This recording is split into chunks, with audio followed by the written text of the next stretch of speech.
Hello students, how are you? कैसे हैं आप सब? आज के इस सेशन में हम लोग क्लास 11th का फिजिक्स जो हम लोग रिलेटिव वेलोसिटी पढ़े थे उसी को ग्राफ के माध्यम से समझने की कोशिश करेंगे। हमने आपको स्ट्रेट लाइन में रिलेटिव वेलोसिटी के बारे में बता दिया था कि दो वस्तुएं अगर गति करती हैं तो उसमें हम लोग सापेक्ष वेग या अपेक्षिक वेग कैसे फाइंड आउट करते हैं, तो उसी चीज़ को हम लोग आज ग्राफ के माध्यम से समझेंगे। देखिए हमने यहाँ 3 ग्राफ, पोजीशन टाइम ग्राफ, ये पोजीशन टाइम हमारा ग्राफ है, ये हमने ड्रा कर लिया है। एक कण ए है, एक कण बी है। ये देखिए दोनों लाइन पैरेलल दिख रही है। यहाँ कण ए और कण बी की लाइन जो है पैरेलल नहीं है, इसका एंगल एक्स एक्सिस से ज़्यादा है, इसका एंगल एक्स एक्सिस से कम है। यानी बी का एंगल ज़्यादा है, ए का एंगल कम है। ये ज़्यादा एंगल बताता है कि इसकी वेलोसिटी जो होगी, इसकी वेलोसिटी को हम लोग वी मानेंगे और इसकी वेलोसिटी को वी ए माने। हमने लिख दिया नीचे। तो इस केस में वी बी बड़ा होगा वी ए से। ध्यान दीजिए, जिसका एंगल ज़्यादा होगा, ये एंगल ज़्यादा है, ये θ2 मान लिया जाए और इसको θ1 मान लिया। तो θ2 बड़ा है θ1 से, इसका मतलब ये हुआ कि जो इसका वेग होगा वो ज़्यादा होगा वी ए वाले से। यहाँ देखिए, यहाँ का जो एंगल है ये दोनों सेम है, यानी जितना कोण यहाँ बन रहा है ये θ1 है और उतना ही कोण यहाँ बन रहा है। चूँकि ये लाइन पैरेलल है, पैरेलल में सेम एंगल बनता है संगत कोण से, तो यहाँ θ1 बराबर है θ2 से। तो जो वेलोसिटी वी होगा वो वी के बराबर होगा। इस केस में यहाँ देखिए नीचे वाला θ1 है और ये वाला θ2 है। तो इस केस में θ1 ज़्यादा है θ2 से।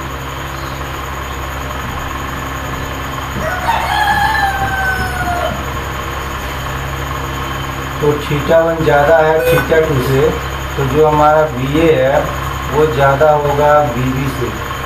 ध्यान दीजिए,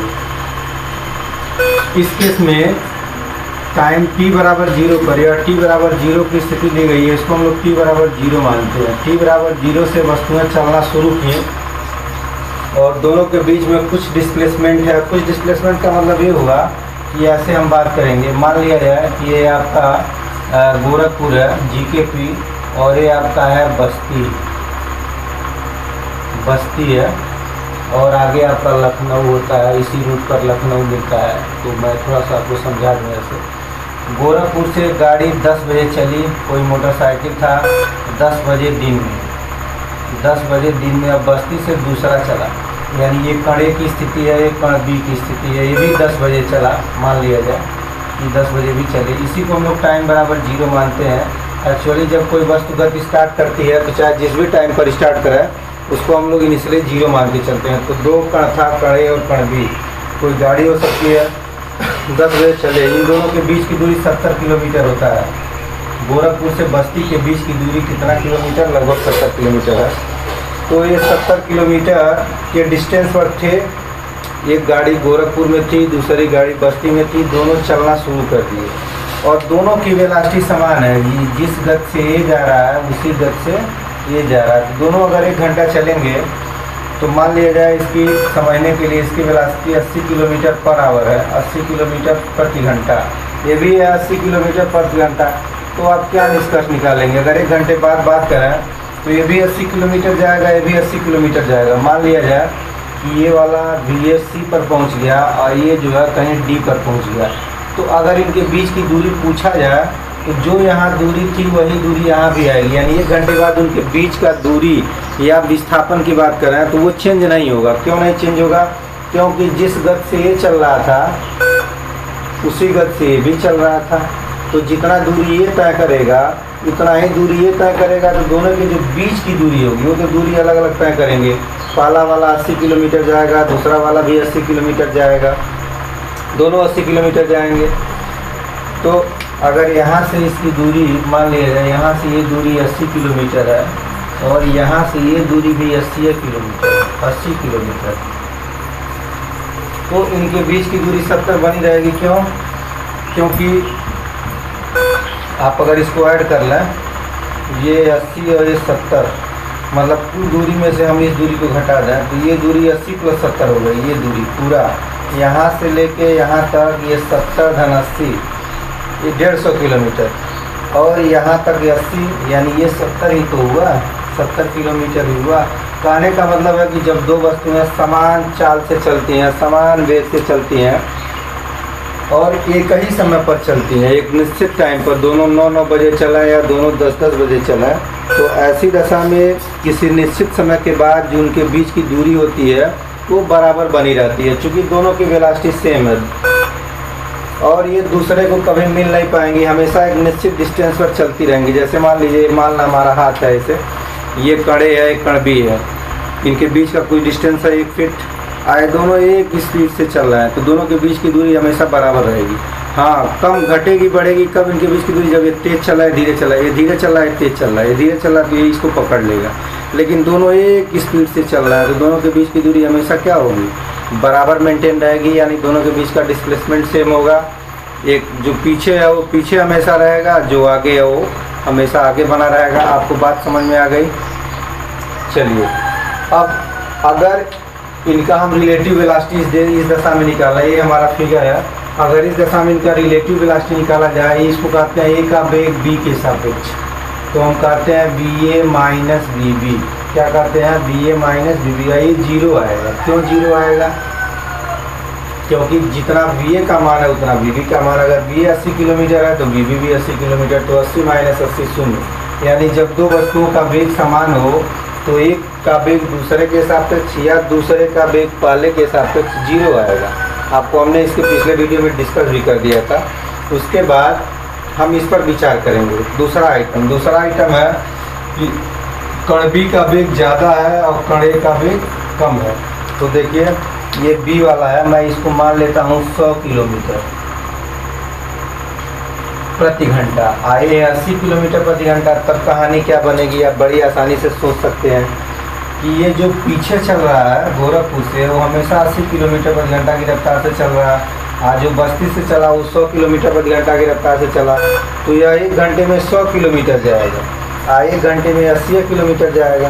तो 1 घंटे बाद इनके बीच की दूरी जो भी यहाँ 70 है वो 70 नहीं बनी रहेगी, अब वो 20 बढ़ जाएगी, क्योंकि हर घंटे में 20 लीड कर रहा है, 20 आगे बढ़ रहा है। तो ये दोनों के बीच की दूरी अगर 1 घंटे बाद बात करें तो दोनों के बीच की दूरी 20, 70 और 20 और बढ़ जाएगा, ये 70 और 20 90 किलोमीटर हो जाएगा। फिर 1 घंटे और बाद बात करें तो अब दोनों के बीच की दूरी 90 में प्लस 20 करेंगे 110 किलोमीटर, यानी दोनों के बीच की दूरी समय बढ़ने के साथ बढ़ती जाएगी। चूँकि ये स्थिति है, ये धीरे चल रहा है, तेज़ चल रहा है, धीरे ये तेज़, ये धीरे तेज़, तो बीच का जो डिस्टेंस होगा वो बढ़ता जाएगा, क्योंकि ये धीरे चल रहा है, तेज चल रहा है, धीरे चल रहा है, तो जैसे जैसे समय बीतता जाएगा दोनों के बीच का जो डिस्प्लेसमेंट होगा वो बढ़ता जाएगा। आप भी सोच सकते हैं, क्योंकि एक आदमी धीरे धीरे चल, जैसे आप एक आदमी साइकिल से चला, दूसरा आदमी मोटरसाइकिल से चला, तो साइकिल वाला कभी भी मोटरसाइकिल को पकड़ नहीं पाएगा, क्योंकि साथ मोटरसाइकिल वाला तेज चल रहा है। तो आपको समझ में आ गया होगा बात। तो इनका अगर डिस्प्लेसमेंट की बात करें, रिलेटिव डिस्प्लेसमेंट, दोनों के बीच का जो रिलेटिव डिस्प्लेसमेंट है वो समय के साथ बढ़ता जाएगा। इसका ग्राफ है, ये दोनों आपस में कभी मिलेंगे नहीं, एक की वेलोसिटी ज़्यादा है, एक की इनिशियली इनके बीच का जो डिस्प्लेसमेंट था कुछ था, तो इनका अगर हम रिलेटिव वेलोसिटी निकाल रहे हैं, इसको हम कहें VAB, तो ये होगा VA माइनस VB। अब देखिए VB वाला ज़्यादा, VA वाला कम है, तो ये निगेटिव आएगा जो भी आएगा। जैसे यहीं मैं लिया हूँ, VA को 80 भर दूँ थोड़ी समझने के लिए, इसको मैं 100 भर दूँ, तो 80 माइनस 100 का मतलब -20, यानी ए का वेग बी के सापेक्ष -20 होगा। क्या मतलब? इसका मतलब ये है कि ये वाला जो कण है वो बी के सापेक्ष 20 से पीछे जाएगा। कहाँ जाएगा? निगेटिव का मतलब होता है पीछे जाएगा, ये बी के सापेक्ष, सही बात है। और बी क्या होगा? ए के सापेक्ष 20 किलोमीटर प्रति घंटा से आगे जाएगा। तो जो तेज चल रहा है वो आगे जाएगा, और बी के रेस्पेक्ट में जो धीरे चल रहा है वो पीछे जाएगा। तो माइनस का मतलब होता है पीछे की तरफ प्रतीत होना जाना, और प्लस का मतलब उसी दिशा में आगे बढ़ना। अगर मैं यहाँ बी ए निकाल दूँ, यहाँ बी ए निकाल दूँ, तो बी में से एक को घटाएंगे, पहले बी आएगा बाद में ए आएगा। अब 100 में से 80 घटेगा, 100 में से 80 घटेगा, तो वैल्यू +20 आएगी। +20 का मतलब ये हुआ कि बी का वेग मैंने जो तेज चल रहा है उसका वेग ए के सापेक्ष +20 होगा। +20 का मतलब वो 1 घंटा में 20 किलोमीटर लीड कर जाएगा, आगे बढ़ जाएगा। दोनों के बीच की दूरी, दोनों के बीच की दूरी अगर शुरू में 70 है तो 1 घंटे के बाद दोनों के बीच की दूरी 90 हो जाएगी, क्योंकि 20 आगे बढ़ जाएगा। और ये कभी भी आपस में मिलेंगे नहीं एक दूसरे से। क्यों नहीं मिलेंगे? क्योंकि आगे वाला तेज़ चल रहा है, तेज़ चलता जाएगा, पीछे वाला धीरे धीरे चल रहा है, तो हर घंटे में उनके बीच की दूरी 20 बढ़ती जाएगी। अगर 10 घंटे बाद बात करें तो 10 दूना 20, 10 घंटे के बाद दोनों के बीच की दूरी 200 किलोमीटर हो जाएगी। यहाँ जबकि हमने 70 माना था, अब 200 हो जाएगी। तो आपको बात मेरी समझ में आ गई होगी। अब हम इस फिगर पर विचार करते हैं। ये जो फिगर हमारा बता रहा है, इसमें जो ये कण है उसका वेग ज़्यादा है और बी कण का वेग कम है, यानी ये वाला ज़्यादा है। तो इसको मैं ज़्यादा लिख देता हूँ 100, ये कम लिख देता हूँ 80। अब क्या कहानी होगी? शुरुआत में तो जो इनके बीच का डिस्प्लेसमेंट था वो था ही, जैसे जैसे ये आगे बढ़ेंगे वैसे वैसे इनका बीच का डिस्प्लेसमेंट कम होगा, बढ़ेगा नहीं, कम होगा, क्योंकि ये तेज़ चल रहा है, ये धीरे धीरे चल रहा है। तो 1 घंटा में 80 किलोमीटर जाएगा, आइए 1 घंटा में 100 किलोमीटर जाएगा। तो 1 घंटे के बाद इनके बीच की दूरी 20 से घटेगी, तो अब हो जाएगी 1 घंटे के बाद 50। शुरू में 70 था, 1 घंटे के बाद 50 हो जाएगा। फिर 1 घंटा बीतेगा तो 50 में से 20 और कम हो जाएगा, 30 हो जाएगा। फिर 1 घंटा बीतेगा तो 30 में से 20 कम और हो जाएगा, 10 हो जाएगा। फिर 1 घंटा बीतेगा तो चौथे घंटे में इसको लीड कर लेगा। लीड कर लेगा मतलब दोनों दूसरे से मिल जाएंगे। अब ये वाला बी को क्रॉस कर जाएगा। तो आपको बात समझ में आ रही होगी। चलिए, तो इसको हम लोग ग्राफ से ऐसे दिखाते हैं। देखिए, मिलना, एक ग्राफ मिल गया। मिल गया का मतलब इस पॉइंट पर दोनों एक दूसरे से मिल जाएंगे। ये भी कभी नहीं मिलेंगे, ये भी कभी नहीं मिलेंगे, लेकिन यहाँ पर मिलेंगे, क्योंकि जो पीछे चल रहा है उसकी वेलोसिटी ज़्यादा है, जो आगे चल रहा है उसकी वेलोसिटी कम है। तो कहीं न कहीं कितने कुछ देर के बाद, 2 घंटे 4 घंटे, जैसे इसमें मैं आपको एग्जाम्पल से समझाया हूँ कि 4 घंटे बाद हम मिलेंगे। अब इस केस में रिलेटिव वेलोसिटी क्या होगी? तो अगर मैं VAB निकालूँ तो VAB होगा VA माइनस VB। अगर ये न्यूमेरिकल वैल्यू को ध्यान दिया जाए तो 100 माइनस 80, तो ये +20 आएगा। +20 का मतलब कि जो ए का वेग होगा बी के सापेक्ष वो 20 किलोमीटर आगे की ओर होगा, यानी ये वाला 20 किलोमीटर आगे की ओर इसकी वेलोसिटी होगी पर घंटा। अगर मैं VB की बात करूँ ए के सापेक्ष, तो ये होता है VB माइनस VA। इस केस में VB की वैल्यू 80 में से 100 घटाएंगे तो ये आएगा -20, यानी B वाला A के सापेक्ष -20 से पीछे जाएगा। तो -20 का मतलब पीछे रहना, अब +20 का मतलब आगे बढ़ना। तो ये हमने ग्राफ के माध्यम से भी, स्थित समय ग्राफ द्वारा आपेक्षिक वेग का निरूपण हमने आपको बता दिया। ये आपका चैप्टर पूरी तरह से समाप्त हो गया। ये फिगर किताब में बनाया, इसको आप लोग अच्छे से अध्ययन कर लेंगे। जो भी चीज़ें नहीं आएंगी इसको आप पूछ लेंगे। ये तीनों ग्राफों को जो किताब में दिया मैंने इसको एक्सप्लेन कर दिया। इसके बाद चैप्टर हमारा पूरी तरह से समाप्त हो गया। इसके बाद हम लोग एक्सरसाइज, जो भी इसका एक्सरसाइज है उसका हम लोग अध्ययन करेंगे।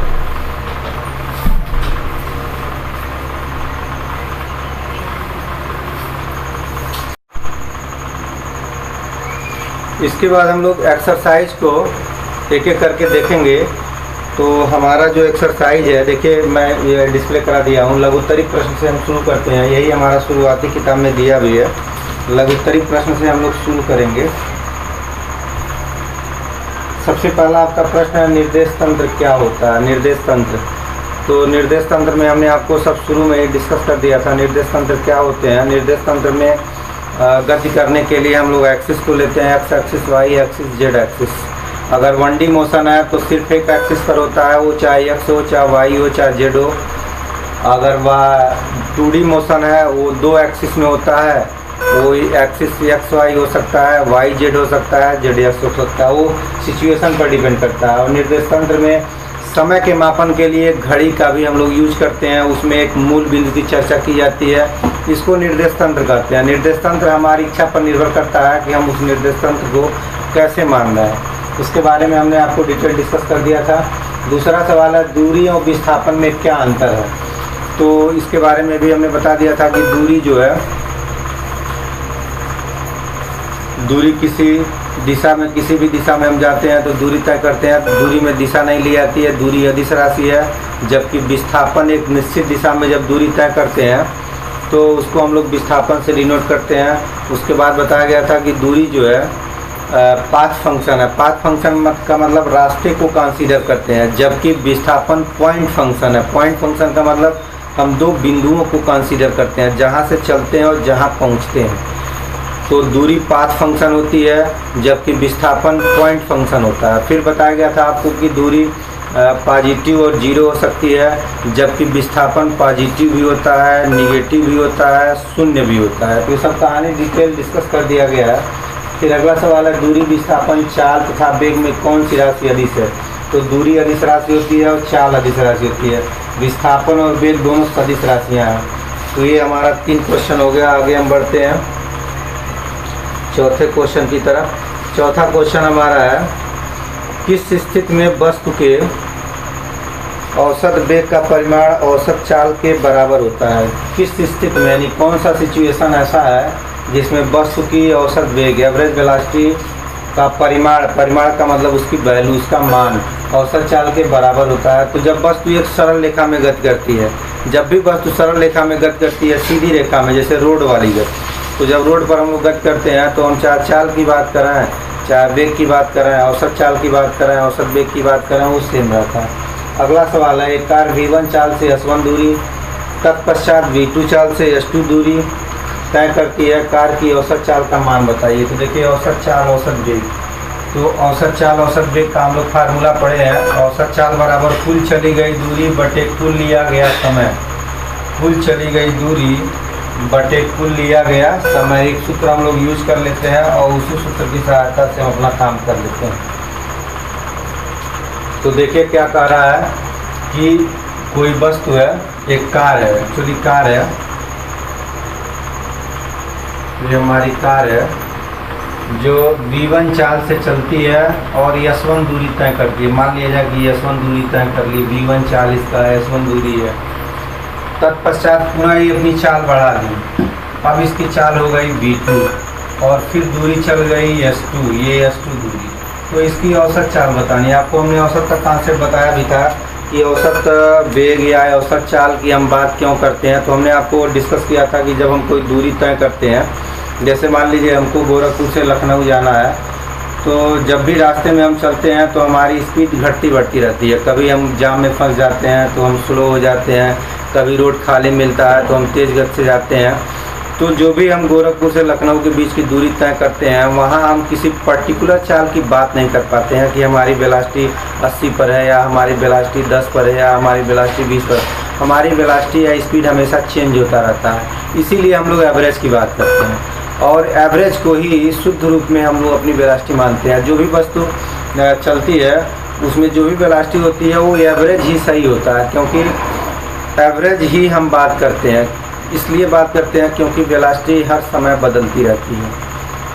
अगर वेलोसिटी एक समय हर समय सेम रहे तब हम एवरेज, लेकिन उस दशा में भी एवरेज हमारा वही आता है, इसलिए हम हमेशा एवरेज की बात करते हैं। तो आइए, एवरेज हमसे पूछा जा रहा है औसत चाल, तो मैं औसत चाल का सूत्र लिख देता हूँ, आपको पता भी है।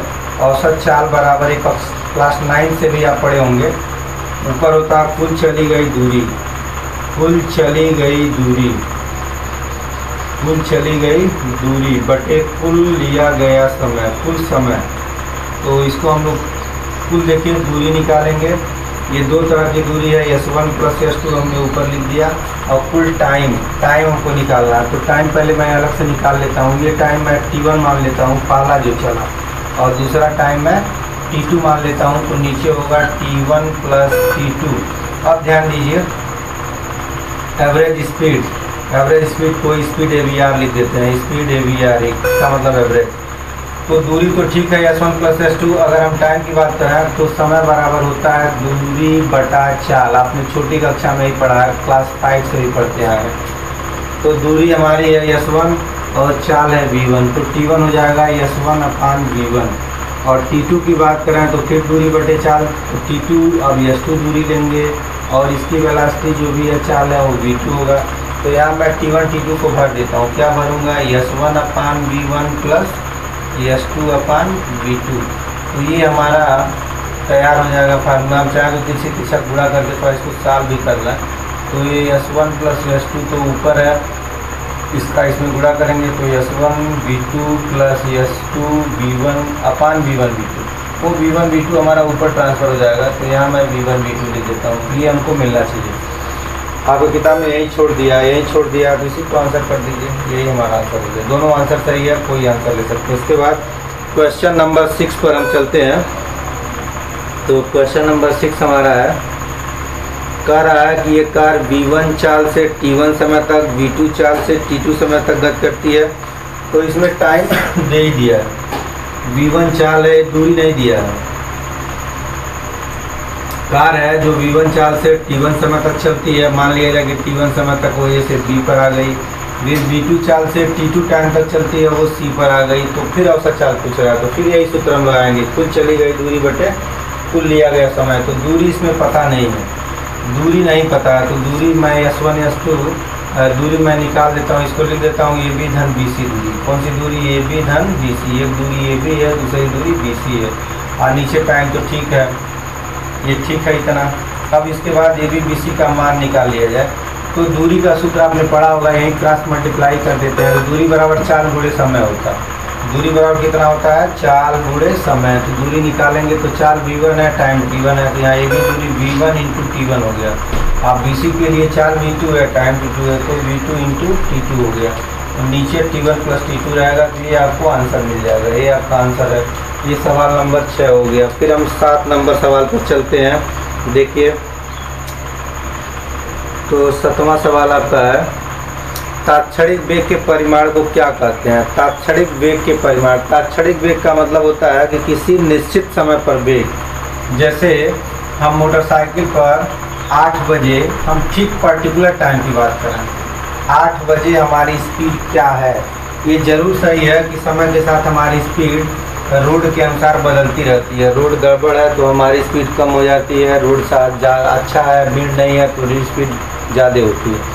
तात्क्षणिक का मतलब होता है कि करंट टाइम में किसी निश्चित समय पर हमारा चाल क्या है, हमारा वेग क्या है। जैसे मोटरसाइकिल कोई आदमी चला रहा है और 9 बजे अपनी घड़ी देखता है, और ठीक उसी समय आप स्पीड मीटर देखिए, तो 9 बजे के टाइम में आपका स्पीड मीटर क्या बता रहा है? अगर उस समय 50 किलोमीटर पर आपका सुई है, तो कहेंगे कि इस समय का तात्क्षणिक वेग, तात्क्षणिक का मतलब तत्काल टाइम का, जिस समय हम मीटर को देख रहे हैं उस समय की वेलोसिटी क्या है, स्पीड क्या है, तो जो देखेंगे वो चीज़ मिलेगा। उस दौरान वेग और चाल में कोई डिफरेंस नहीं होता, क्योंकि वेग चाल में हम दिशा की बात करते हैं और तात्क्षणिक टाइम में हम कोई दिशा नहीं लेते हैं। इसलिए चाल का परिमाण जो भी होगा या वेग का जो परिमाण होगा वो सेम होगा। अगला सवाल हमारा है, चाल तथा वेग में कौन सी राशि सदिश है? आप जानते ही हैं, चाल अदिश है या वेग सदिश है। कर ही लेंगे आप लोग। किसी गतिमान वस्तु के तात्क्षणिक वेग, तात्क्षणिक विस्थापन में क्या संबंध है? तो तात्क्षणिक वेग और तात्क्षणिक विस्थापन, देखिए हमारा सूत्र होता है dx/dt। एक्चुअली ये होता है v = Δx/Δt। ध्यान दीजिएगा, तो ये एवरेज होता है, ये मैं सब आपको डिस्कस भी किया हूँ। जब टाइम दूरी का एक अंतराल, लंबा अंतराल लिया जाता है, तो टाइम का लंबा अंतराल, जैसे मान लीजिए हम गोरखपुर से बस्ती चले गए, तो गोरखपुर से अगर हम बस्ती गए तो काफ़ी अच्छी मात्रा में हमने दूरी तय किया, 70 किलोमीटर, और हमको टाइम भी 1-1.5 घंटा लग जाएगा जाने में, 1.5 घंटा टाइम लग जाएगा। तो हमने एक टाइम भी लिया, एक दूरी भी लिया। तो ये यहाँ जो दूरी की बात करेंगे वो Δx से डिनोट करेंगे, Δx 70 किलोमीटर, और टाइम की बात करेंगे 1.5 आवर, 1.5 घंटा। तो ऐसे जिसमें काफ़ी ड्यूरेशन हमको मिलता है, वहाँ हम डेल्टा की बात करते हैं। आज जिसमें हमको कोई ड्यूरेशन ना मिले, जैसे हम मान लीजिए कि हम गाड़ी का स्पीड हम 8 बजे देखें या फिर 8:00.0001 सेकंड पर देखें, तो हमने कितना टाइम लिया? 0.0001, यानी टाइम का ड्यूरेशन बहुत कम है। ऐसी दशा में हम लोग तात्क्षणिक वेग की बात करते हैं। अब बहुत कम समय लिए तो दूरी कितना चलेंगे? बहुत कम दूरी। जैसे मान लीजिए मैं 8 बजे कहीं पर हूँ और फिर 8 बज के बहुत कम सेकंड, यानी सेकंड का 1/10वां हिस्सा, तो बहुत कम दूरी चल पाऊँगा। मतलब जहाँ हूँ लगभग वहाँ से 1 मीटर भी नहीं चल पाऊँगा। 1 सेंटीमीटर भी नहीं चल पाऊंगा तब तक टाइम आ जाएगा। तो बहुत कम टाइम लिया गया, उस दशा में दूरी क्या चलेंगे, बहुत कम दूरी। ऐसी चीज़ों को कैलकुलस की भाषा में हम लोग dx बोलते हैं। dx का मतलब अनंत सूक्ष्म दूरी और dt का मतलब अनंत सूक्ष्म समय। और ऐसी दशा में जो वेलोसिटी निकलती है वो उसी टाइम की वेलोसिटी निकलती है, करंट टाइम की, तत्काल। इसी को हम लोग तात्क्षणिक वेलोसिटी बोलते हैं या तात्क्षणिक चाल भी बात कर सकते हैं। तो कह रहा है कि किसी गतिमान बस को तात्क्षणिक विस्थापन में क्या डिफरेंस है। तो ये विस्थापन होता है, ये वेलोसिटी होती है, इसको INS लिखेंगे, INS इंस्टेंटेनियस वेलोसिटी या इंस्टेंटेनियस स्पीड। तो ये ध्यान रखिएगा कि जब भी इंस्टेंटेनियस की बात की जाती है तो dx लिया जाता है, dt लिया जाता है, मतलब बहुत कम विस्थापन, बहुत कम टाइम। और जब एवरेज की बात करते हैं तो आपको बताए हैं कि एवरेज का मतलब लंबा ड्यूरेशन पर चलते हैं, गाड़ी का वेग घटता बढ़ता रहता है। तो बात समझ में आ गई होगी। आगे हम लोग 9वां सवाल देखते हैं, 10वां सवाल देखते हैं। चलिए 10वां सवाल कह रहा है,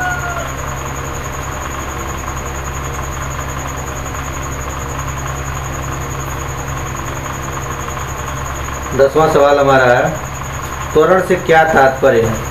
तो त्वरण को आपको मैं बहुत समझाया हूँ क्या है त्वरण। प्रति सेकंड वेग में परिवर्तन को त्वरण कहते हैं। 1 सेकंड में किसी कण के वेग में जो भी परिवर्तन होता है उसको त्वरण के नाम से जानते हैं। 1 सेकंड में वस्तु के वेग में जो परिवर्तन होता है उसको त्वरण के नाम से जानते हैं। या वेग परिवर्तन की दर को त्वरण कहते हैं। वेग में जो परिवर्तन होता है उसकी दर को त्वरण कहते हैं। तो आप जानते हैं एक अदिश राशि अथवा सदिश। तो आपको पता है कि त्वरण सदिश राशि है। क्यों? क्योंकि त्वरण डिपेंड करता है वेलोसिटी पर। तो वेलोसिटी अगर सदिश है तो त्वरण भी सदिश है। इसका ऐसा ही मात्रक लिख दिया जाए तो मैं लिख देता हूँ, ए बराबर सूत्र होता है delta V upon delta T. देखिए, चूँकि डेल्टा वी ये वेक्टर क्वांटिटी होती है तो त्वरण भी वेक्टर क्वांटिटी है। पहली चीज़ यानी त्वरण को हम सदिश राशि मानेंगे। दूसरी चीज़, इसका मात्रक क्या होगा। तो जो ए का मात्रक होता है त्वरण का मात्रक, वो मात्रक हम लोग निकाल लेते हैं सूत्र से। देखिए, वेग का मात्रक बटे समय का मात्रक। तो वेग का मात्रक होता है मीटर पर सेकेंड। क्या होता है? मीटर प्रति सेकेंड। और समय का सेकेंड होता है। तो इसको अगर सॉल्व किया जाए तो ये मिल जाएगा मीटर और नीचे सेकंड पर 2 पावर आ जाएगा, क्योंकि ये तो चला जाएगा इसके साथ, IS आ जाएगा यस के साथ। इसी को हम लोग कहते हैं मीटर पर सेकंड स्क्वायर। ये जो यस पर 2 पावर है इसको ऊपर ले जाते हैं तो ये -2 हो जाएगा। तो इसका मात्रक हो गया मीटर पर सेकंड स्क्वायर। अब इसकी अगर बीमा की बात करें तो बीमा भी हम लोग यहीं से लिख लेते हैं, बीमा। तो इसकी जो बीमा होती है तो बीमा होता है मीटर, इसका मीटर पर सेकंड है। मीटर और पर सेकंड को टाइम पर -1 कहते हैं। देखिए, इसका मात्रक होता है मीटर पर सेकंड। पर को हम लोग नेगेटिव पावर 1 लिखते हैं और नीचे और सेकंड है, ये बटे के नीचे फिर टाइम है। तो इसको हम लोग क्या करेंगे, LT पर -2 लिख देंगे। क्यों? क्योंकि ये T वाला फिर ऊपर जाएगा तो इसका -1, इसका -1। तो इसकी बीमा हो गई।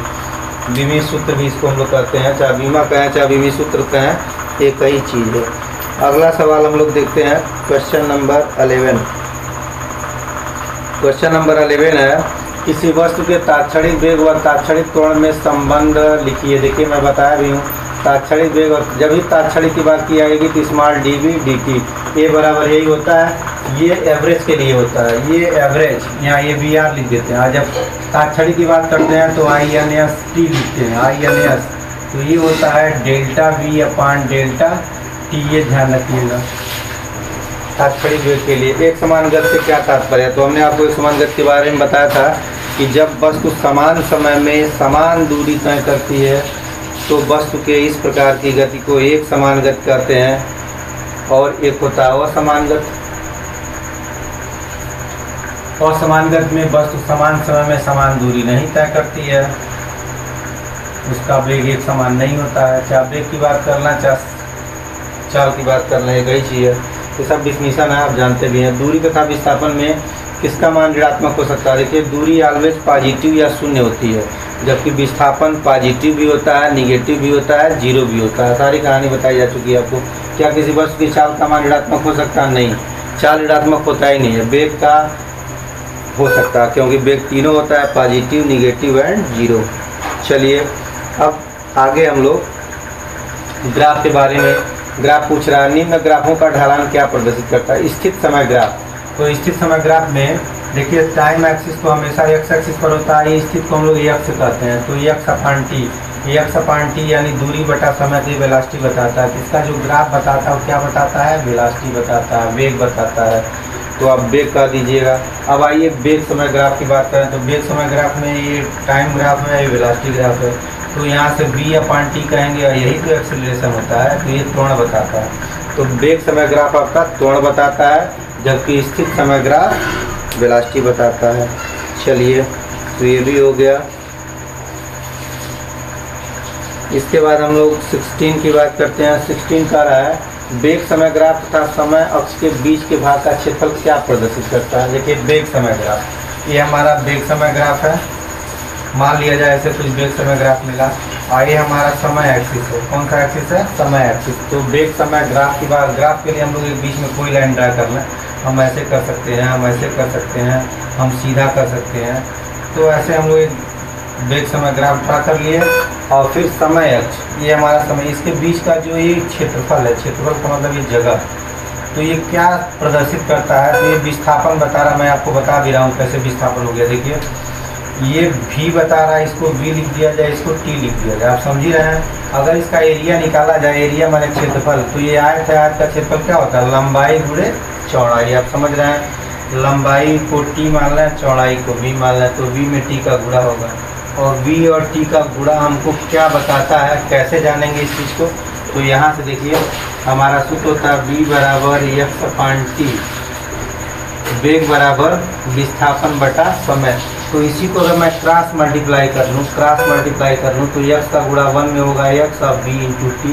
तो v इंटू टी का रिजल्ट क्या आता है? x आता है, इसका रिजल्ट x आएगा। और x होता क्या है? डिस्प्लेसमेंट, किसी का नाम है विस्थापन। तो अगर हम वेग और समय ग्राफ में जो ढाल है वो समय एक्सिस के साथ जो मैं एरिया निकालूँ, तो एरिया हमारा bt मिला।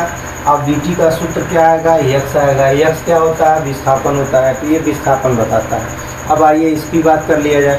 त्वरण समय ग्राफ तथा समय अक्ष के बीच के भाग का क्षेत्रफल क्या प्रदर्शित करता है? तो अब आइए मैं त्वरण समय ग्राफ खींच रहा हूँ। तो ऐसे हम लोग अगर याद न हो, याद करना तो अच्छी बात है, नहीं याद होता तो हम लोग तुरंत अपना काम कर लेते हैं। त्वरण समय ग्राफ देखिए, ये हमारा एक्सेलरेशन है और ये टाइम है। तो अब इसके बीच का ग्राफ, तो पहले एक आप लाइन ड्रा कर लीजिए, कोई ऐसे पैरेलल ही ड्रा कर लें, जिधर इच्छा करे उधर ड्रा करते हैं। हम लोग पैरेलल से ज़्यादा आसानी से अपना काम कर लेते हैं। पैरेलल लाइन ड्रा कर लिए, इसको मिला कर के एरिया में निकाल लिया। तो आइए इस एरिया को निकालें। तो ये आयत का क्षेत्रफल, कितना क्षेत्रफल होता है? लंबाई गुणे चौड़ाई। लंबाई हमारा t हो गया, चौड़ाई ये हो गया, t और ये हो गया। अब ये बताएगा क्या? इसके लिए मैं सूत्र लिख देता हूँ। देखिए ए का फार्मूला, इसी में से ए का फार्मूला लिखिए। तो ए का फार्मूला क्या होता है? v अपान टी, इसी को डेल्टा v अपान डेल्टा टी या डी बाई डी टी कहते हैं। यहीं से तिरछी तिरछा गुणा कर लिया जाए। तो तिरछी तिरछा गुणा कर लेंगे तो देखिए क्या मिला हमको मिला a इंटू टी बराबर v। तो देखिए a इंटू टी v मिल गया। क्या मिल गया? v मिल गया। तो आप क्या बताएंगे? आप कहेंगे त्वरण तथा समय ग्राफ के जो बीच का ढाल है वो इसके साथ जो भी ये क्षेत्रफल तय करता है, ये क्षेत्रफल वेग को बताता है। किसको बताता है? वेग को। आप वेग को न कह के वेग का परिवर्तन कहेंगे तो ज़्यादा अच्छा है, क्योंकि यहाँ डेल्टा v अपान डेल्टा टी की हम लोग बात करते हैं। तो डेल्टा v हो जाएगा यहाँ डेल्टा टी। तो डेल्टा v का मतलब वेग में डिफरेंस, वेग में परिवर्तन।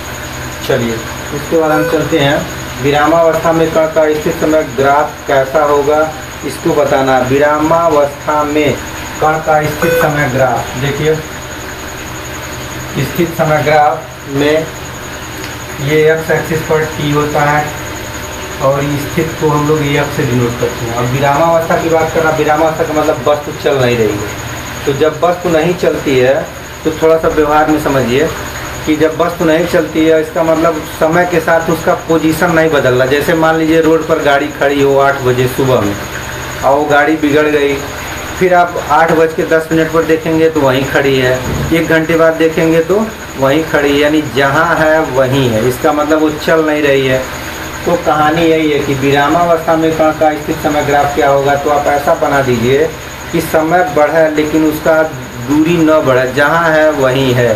तो देखिए मैं कैसे बना दे रहा हूँ, इसको ऐसे पैरेलल कर दे रहा हूँ। पैरेलल से क्या फ़ायदा हुआ, अगर ये दूरी मान लिया जाए कुछ 5 किलोमीटर मूल बिंदु से है, ये कोई 10 किलोमीटर है, ये कोई 15 किलोमीटर है, आए आपका time 1 second 2 second 3 second 4 second, तो आप देख रहे हैं कि 1 सेकेंड के बाद बस जो है 15 किलोमीटर की दूरी पर है।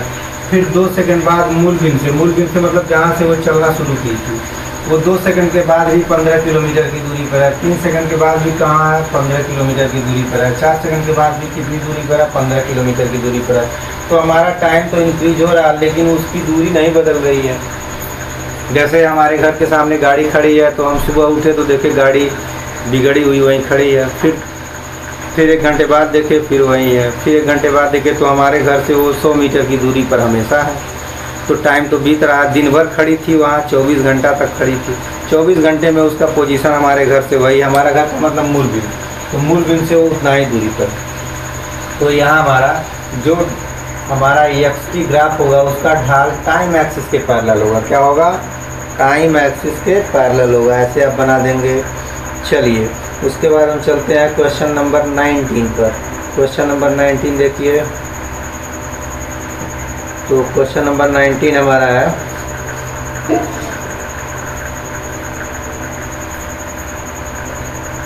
एक समान गति करते हुए कण का वेग समय ग्राफ तथा स्थित समय ग्राफ दर्शाइए। एक समान गति करते हुए, तो हमको वेग समय ग्राफ बताना है और स्थित समय ग्राफ बताना है। वेग समय ग्राफ में क्या होता है, यहाँ वेग होता है और यहाँ टाइम होता है, और स्थित समय में क्या होता है, यहाँ पोजीशन होता है, यहाँ टाइम होता है। तो दोनों ग्राफ तो हमने एक्सिस ड्रा कर लिया। अब एक समान गति है, एक समान गति का मतलब गति फिक्स है। तो जब गति फिक्स है, गति नहीं घट बढ़ रही है, तो देखिए ये हमारा ऐसे होगा। क्यों ऐसे होगा, क्योंकि बीटी ग्राफ एक्सीलरेशन बताता है। बीटी ग्राफ क्या बताता है, एक्सीलरेशन, और एक्सीलरेशन 0 बताना चाहिए क्योंकि वेग एक समान में, जब भी एक समान वेग होगा तो एक्सीलरेशन क्या होगा, 0 होगा। तो एक्सीलरेशन हमारा क्या होगा, 0 होगा। तो इस दशा में हम इसको ऐसे कर लेंगे, ऐसे। तो ये जो लाइन है ये त्वरण को बताता है। अब त्वरण अगर मैं निकालना चाहूँ, यही निकाल के आपको बता भी रहा हूँ, तो त्वरण निकालना चाहो इसको ऐसे देख लिया जाए। मान लिया जाए कि 5 की वेलोसिटी है, ये 10 की वेलोसिटी है, ये 15, ये चूँकि ये वेलोसिटी बता रहा है। तो देखिए टाइम के साथ टाइम बढ़ रहा है लेकिन वेलोसिटी नहीं बढ़ रही। 1 सेकंड के बाद 15 मीटर पर सेकंड, 2 सेकंड के बाद 15 मीटर, क्योंकि इसको मैं ऐसे बढ़ाऊंगा तो 15 पर आऊँगा। 2 पर यहाँ बढ़ाए, यहाँ है 15 पर आए। 3 सेकंड के बाद 15 पर आए। 4 सेकंड के बाद 15 पर आए। तो आप क्या देख रहे हैं कि समय तो बढ़ रहा है, इसे हम चलते रहेंगे। ये ग्राफ आगे ऐसे ड्रा कर देंगे तो 5 सेकंड बाद, 6 सेकंड बाद, यानी समय बढ़ रहा है लेकिन वस्तु की वेलोसिटी हमेशा 15 मीटर पर सेकंड है। कितनी है, 15 मीटर पर सेकंड। तो आप जितना भी टाइम लेंगे उसका वेलोसिटी हमेशा 15 मीटर पर सेकंड। तो ये चीज़ हो गया एक समान गति करते हुए कण का वेग समय ग्राफ। हमने बता दिया कौन सा ग्राफ, वेग समय ग्राफ। अब मैं स्थित समय ग्राफ को बता रहा हूँ। स्थित समय ग्राफ में हम लोग ऐसे कर लेते हैं, यहाँ से कोई एक एंगल बनाता हुआ ये कैसे ड्रा कर लेते हैं, ये एक स्थित समय ग्राफ होगा।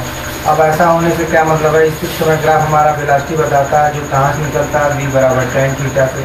कहाँ से निकलता है, v बराबर tan थीटा। तो देखिए ये अगर हम 1 सेकंड की बात करें, 2 सेकंड की बात करें, 3 सेकंड की समझाने के लिए आपको, और यहाँ दूरी आपका कुछ 5 मीटर मान लिया है, चूँकि विस्थापन है, विस्थापन 5 मीटर है, 10 मीटर है, 15 मीटर है, 20 मीटर है। तो 1 सेकंड के बाद अगर हम बात करें तो ये 5 मीटर की दूरी पर है। 2 सेकंड के बाद बात करें तो ये कुछ 10 मीटर की दूरी पर हो जाएगी।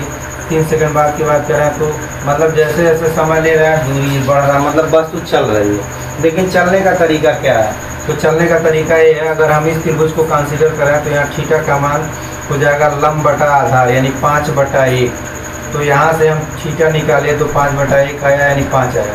फिर यहाँ से अगर हम थीटा इस बड़े त्रिभुज की बात कर लें, बड़े त्रिभुज की बात करें पूरा कंप्लीट, तो अब ये tan थीटा ये लंब है, ये आधार, यानी 10/2 होगा।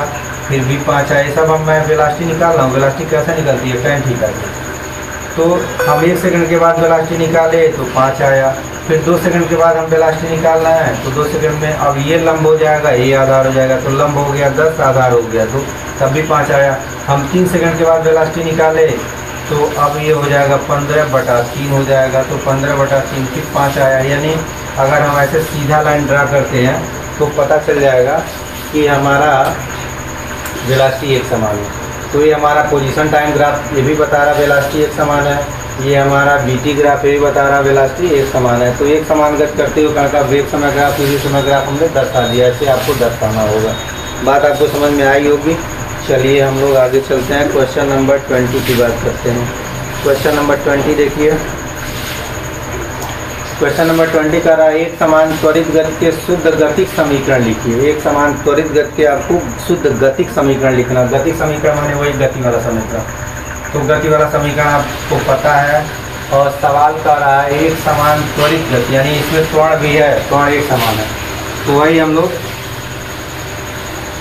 लिख देते हैं। आपने कक्षा 9 से भी पढ़ा v बराबर u प्लस ए टी, त्वरण दिखना चाहिए क्योंकि त्वरण दिख का रहा। फिर x बराबर u t plus half a t square, ये सेकंड इक्वेशन ऑफ मोशन होता है। थर्ड इक्वेशन ऑफ मोशन है v square y square plus 2ax। तो ये हमारा एक समान गति की इक्वेशन है जो 3 होते हैं मुख्य रूप से। चलिए अब अगला सवाल है एक समान त्वरित गति में बीटी ग्राफ एफटी ग्राफ का ज्यामितीय रूप से कैसा होता है। तो एक समान त्वरित गति में अभी हम लोग बनाए भी हैं। कौन सा ग्राफ की बात कर रहा है? बीटी ग्राफ, यानी इस पर बी और इस पर टी। चूँकि एक समान की बात कर रहा है, कौन सा? एक समान त्वरित गति, एक समान रूप से त्वरित गति। तो त्वरण ये इसका जो ग्राफ है वो त्वरण बताता है और एक समान त्वरण है तो ऐसे बीच में हम एक खींच लेंगे तो ये त्वरण बताएगा। आप त्वरण कैसे निकालते हैं? tan थीटा से। तो अब यहाँ पर 1 सेकंड के बाद भी वही आएंगे, 2 सेकंड के बाद भी वही, मतलब सीधी रेखा। जब सीधी रेखा हो जाती है बीटी ग्राफ एक्सीलरेशन बताता है और जब हम सीधा ऐसे खींच लेंगे तो एक्सीलरेशन कांस्टेंट हो गया। तो ये सरल रेखा हो गया। दूसरा है एक्सटी ग्राफ ज्यामितीय रूप से कैसा होता है। अब एक्सटी ग्राफ की बात करें तो एक्स ऊपर लिखते हैं और टी यहाँ लिखते हैं, एक्सटी ग्राफ। और त्वरित गति की बात कर रहा है तो त्वरित गति में हमारा एक्सटी ग्राफ ऐसे बनता है। आपको मैं सब डिस्कस कर दिया हूँ, पैराबोला होता है। जब एक्सटी ग्राफ की बात करते हैं और इसमें एक्सीलरेशन की बात करते हैं और बढ़ने की बात करते हैं तो ये ऐसे बनता है, ऐसे। अगर घटने की बात करते हैं एक्सटी ग्राफ में तो ये हमारा एक्स हो गया, ये टी हो गया। अगर घटने की बात करते हैं तो ऐसे बनता है। दोनों को हमने आपको चर्चा कर दिया था। ऐसे ये त्वरण घटता है, यानी इसको मंदन की बात करते हैं। आए एक्सीलरेशन की बात करते हैं क्योंकि ये त्वरण बढ़ता है। तो अगर एक्सटी ग्राफ में त्वरण दिखाना होगा तो आप पैराबोला से दिखाते हैं। क्यों पैराबोला से दिखाते हैं? कि हमने पिछले वाले वीडियो में खुद डिस्कस किया था कि एक्स बराबर u t plus half a t square होता है। और देखिए टी में द्विघात है, टी में द्विघात है। तो जब टी में द्विघात होता है तो पैराबोला लिखते हैं, पैराबोला। हमने आपको 4 रूप भी बता दिया था। पैराबोला के 4 स्टैंडर्ड फार्म होते हैं, उसका जनरल फार्म भी हमने पूरी तरह से आपको डिस्कस किया था। आप उसको स्टडी करेंगे, जो भी प्रॉब्लम होगी आप धीरे धीरे उसको पूछेंगे, सारी चीज़ें क्लियर होंगी। बस ज़रूरी है कि आप किताबों को थ्रोली पढ़िए, थ्रोली पढ़ेंगे, एक्सरसाइज को सॉल्व करेंगे। मैं एक्सरसाइज आपको सॉल्व करा रहा हूँ, धीरे धीरे धीरे धीरे सारी चीज़ें आपको क्लियर होंगी। चलिए आगे हम चलते हैं। 22 नंबर का सवाल कर रहा है एक समान वेग u से सीधी रेखा में गतिमान एक कार के ब्रेक लगाकर नियत मंदन ने उत्पन्न किया था। मान लिया जाए कि ये कोई कार है तो इसका एक समान वेग है। एक समान वेग का मतलब ये हुआ इसका एक्सीलरेशन 0 होगा। जब भी एक समान वेग की बात किया जाए इसका मतलब वेग बढ़ नहीं रहा, वेग में परिवर्तन नहीं हो रहा। जब तक वेग में परिवर्तन नहीं होता तब तक त्वरण नहीं आता, क्योंकि त्वरण की परिभाषा होती है वेग में परिवर्तन की दर को त्वरण कहते हैं। तो एक समान वेग से u सीधी रेखा में, अब इसको ब्रेक लगा दिए। तो जब हम ब्रेक लगाएंगे, मान लीजिए ऐसे चल रही थी या यहाँ ब्रेक लग गया, क्या लग गया? ब्रेक। तो जब हम ब्रेक लगा दिए तो अब इसकी चाल घटनी शुरू हो जाएगी और चलते चलते चलते चलते आप देखते भी हैं, व्यवहारिक भाषा में अनुभव भी किया है। मोटरसाइकिल चलाते हैं, ब्रेक लगाते हैं तो क्या होता है, गाड़ी आगे जा कर के रुक जाती है। इस समय इसकी वेलोसिटी क्या हो जाएगी? 0। तो देखिए यहाँ तो u से चल रही थी और इसका वेग मान लिया जाए 10 है। तो अब जब ब्रेक लग जाएगा तो 10 नहीं रहेगा, 10 के बाद 9 होगा, 8 होगा, 7 होगा, 6 होगा, 5, धीरे धीरे धीरे धीरे धीरे धीरे वेलोसिटी क्या हो गई? 0 हो गई। तो अब इस दशा में जो त्वरण उत्पन्न होता है इसको हम लोग रिटार्डेशन बोलते हैं, मंदन बोलते हैं। निगेटिव त्वरण होता है, निगेटिव त्वरण उत्पन्न होता है, इसी का नाम मंदन है। तो कार कितनी दूरी जाकर रुक जाएगी? तो हमको ये दूरी बताना है, यहाँ से चली थी यहाँ रुक गई, तो क्या डिस्टेंस, क्या डिस्प्लेसमेंट हुआ।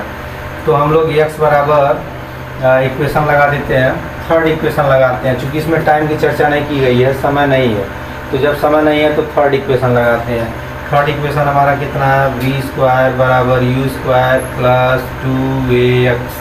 तो v तो 0 हो गया क्योंकि अंतिम वेलोसिटी 0 है, प्रारंभिक वेलोसिटी u दिया है, तो ये 0 का स्क्वायर बराबर u का स्क्वायर। और ध्यान दीजिएगा, जब भी गाड़ी का वेग घटता है तो यहाँ मंदन निगेटिव, तो ये माइनस होगा, तो मैं माइनस लिख देता हूँ 2ax।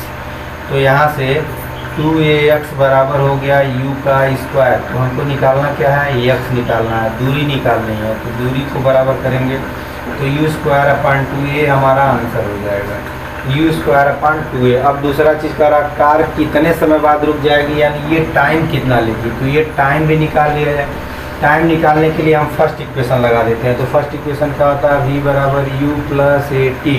तो v तो हमारा 0, अंतिम वेग 0 है, प्रारंभिक वेग u है, इसको निगेटिव लिखेंगे, और टाइम। तो यहाँ से at बराबर u हो गया, at को मैं बाएँ लाया तो at बराबर u हो गया, तो t बराबर u/a, t बराबर u/a। तो इतने टाइम के बाद ये रुक जाएगी। समझ में आ गया होगा आप लोगों को, t बराबर u/a। तो इतने सेकंड के बाद गाड़ी क्या होगी, रुक जाएगी। चलिए क्वेश्चन नंबर 23 पर चलते हैं। 23, तो 23 देखिए, 23 सवाल हमारा कह रहा है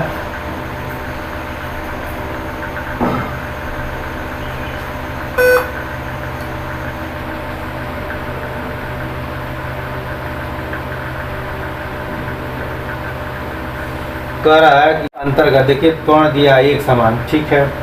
गतिमान कण का tवें सेकंड में विस्थापन का सूत्र, तो एक सूत्र हमने आपको बताया था tवें सेकंड में, हमने काफ़ी चर्चा किया था, उसको प्रूव भी किया था। किसी विशेष सेकंड में चली गई दूरी या विस्थापन, तो किसी विशेष सेकंड में चला गया क्या विस्थापन होता है, इसको हम लोग x ऐसे लिखते हैं और यहाँ छोटा सा t लिख देते हैं। और सूत्र होता है u + 12 f2t - 1, u + 12 ये 2t - 1। ये होता है किसी विशेष टाइम में तय किया गया विस्थापन या दूरी। चलिए, तो ये 23 में केवल सूत्र में पूछ रहा है। आगे हम चलते हैं।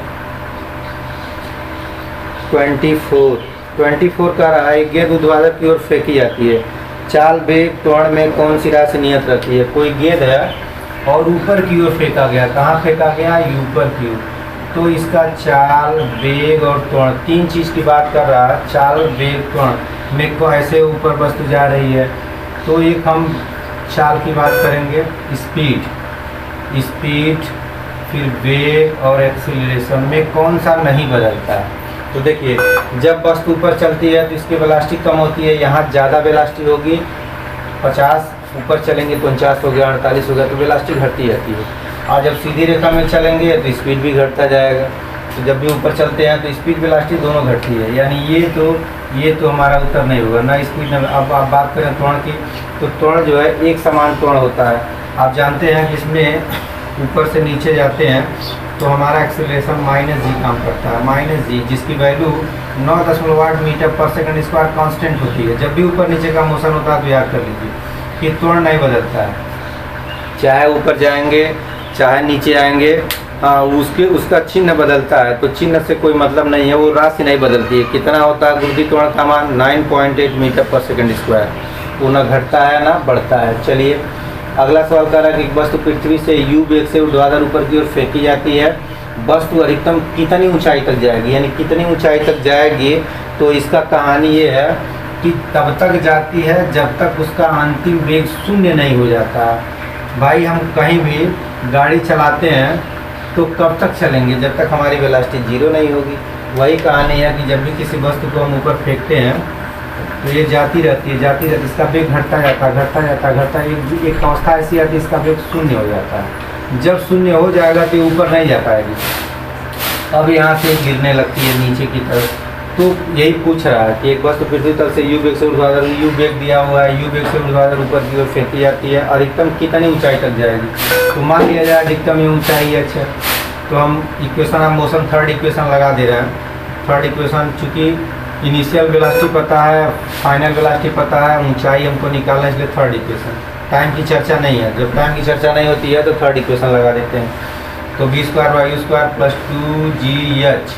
अब ध्यान दीजिए, जब भी वस्तु ऊपर जाती है तो इसका वेग बढ़ेगा कि घटेगा, तो उत्तर है वेग घटेगा, तभी तो घटते घटते जीरो हो जाता है। तो जब वेग घटता है तो यहाँ इक्वेशन में निगेटिव ले लेते हैं, जी की वैल्यू निगेटिव होती है। और वी का मान शून्य हो गया तो शून्य का स्क्वायर लिख देंगे। यू तो दिया है -2GH, तो यहाँ ये तो जीरो हो गया, जीरो बराबर यू स्क्वायर -2GH। अब 2GH को इधर कर दें तो इधर यू स्क्वायर हो जाएगा। यही एच हमको बताना था, तो यू स्क्वायर ऊपर आए, 2G नीचे आ जाएगा, तो यू स्क्वायर अपन 2G यानी इतनी ऊंचाई तक जाएगी। और क्या पूछ रहा है, वस्तु कितने समय बाद वापस पृथ्वी पर आ जाएगी, कितने टाइम के बाद। तो इसको कहते हैं उड्डयन काल, टाइम ऑफ फ्लाइट। हमने आपको चर्चा किया था तो यू वेग से भेजते हैं तो जाने का टाइम U/G लगता है और आने का टाइम भी U/G। तो टोटल टाइम कितना हो गया, U/G धन U/G, कुल मिलाकर के 2 टाइम U/G। क्योंकि ये कई चीज़ 2 बार जोड़ा गया तो एक बार लिख के 2 का गुणा कर देते हैं। तो टोटल टाइम इसको कैपिटल T से डिनोट करते हैं और इसको बोलते हैं हिंदी में उड्डयन काल या उड़ान काल, और इंग्लिश में बोलते हैं टाइम ऑफ फ्लाइट। जब भी कोई वस्तु जमीन से ऊपर फेंकी जाती है तो कितने देर बाद आती है, कैपिटल T टाइम के बाद। तो कैपिटल T टाइम कितना होता है, 2 टाइम U/G। सारा कुछ हमने डिस्कस किया है, प्रूफ भी आपको करके दिखाया है। चलिए अगले क्वेश्चन पर चलते हैं। तो अगला क्वेश्चन हमारा है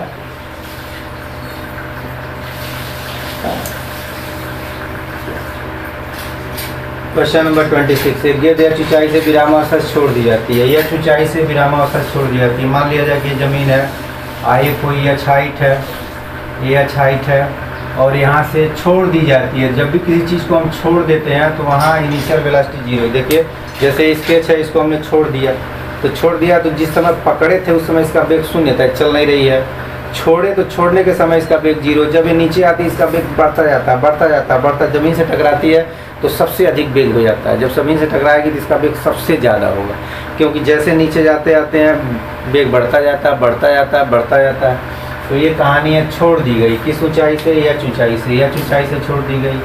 ठीक है, इस ऊंचाई को मैं एच मान लेता हूँ।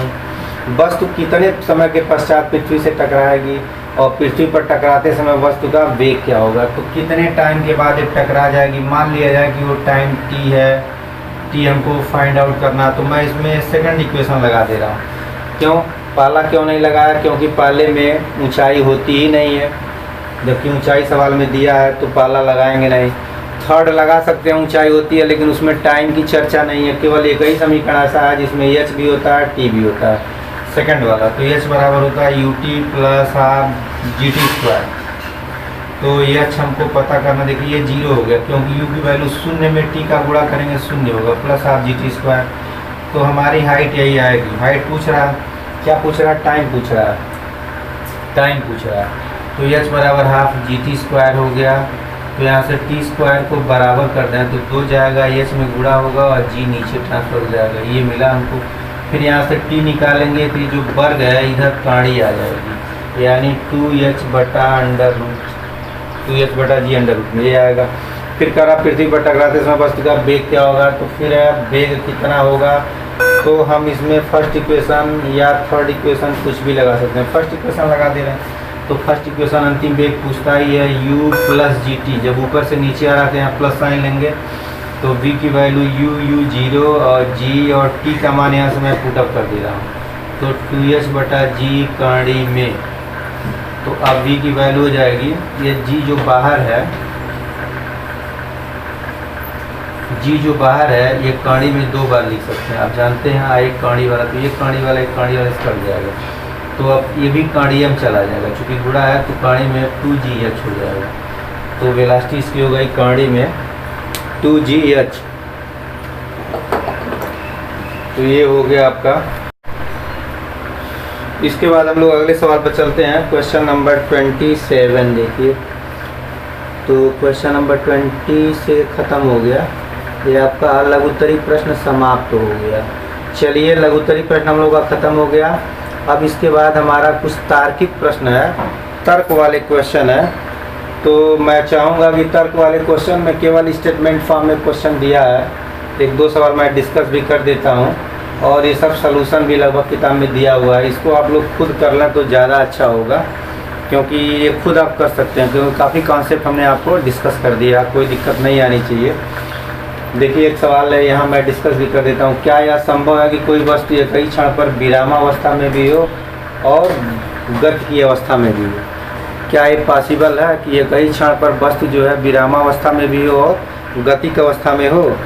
तो ऐसा संभव है। देखिए वो निर्देश तंत्र पर डिपेंड करता है, जैसे देखने के ऊपर डिपेंड करता है। जैसे मान लिया जाए कि ये रोड है और कोई आदमी कार चला रहा है, रोड पर कोई कार चल रही है, तो रोड के सापेक्ष ये गति की अवस्था में होगी, क्योंकि रोड तो स्थिर है और कार गति की अवस्था में होगी।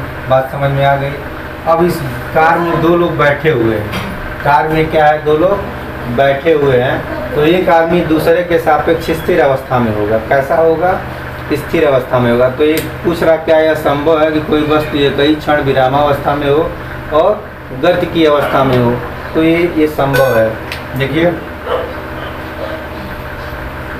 ऐसे जैसे कार में कोई आदमी बैठा हुआ, हम बाहर से रोड पर खड़े हैं, देख रहे हैं तो आदमी चल रहा है, कार में बैठा, कार चल रही है तो आदमी भी चल रहा है। अब फिर हम क्या किए, हम कार में जाके हम भी बैठ गए। हम पहले तो बाहर खड़े थे तो कार भाग रही थी, उसमें आदमी भाग रहा था, यानी गति हो रही थी। हमारे सापेक्ष अगर इसकी चाल 50 किलोमीटर पर आवर हो तो 50 किलोमीटर पर आवर से ये आदमी कार में जो कार को चला के ले जा रहा था, यानी गति कर रहा था। फिर हम क्या किए, हम कार में चले गए।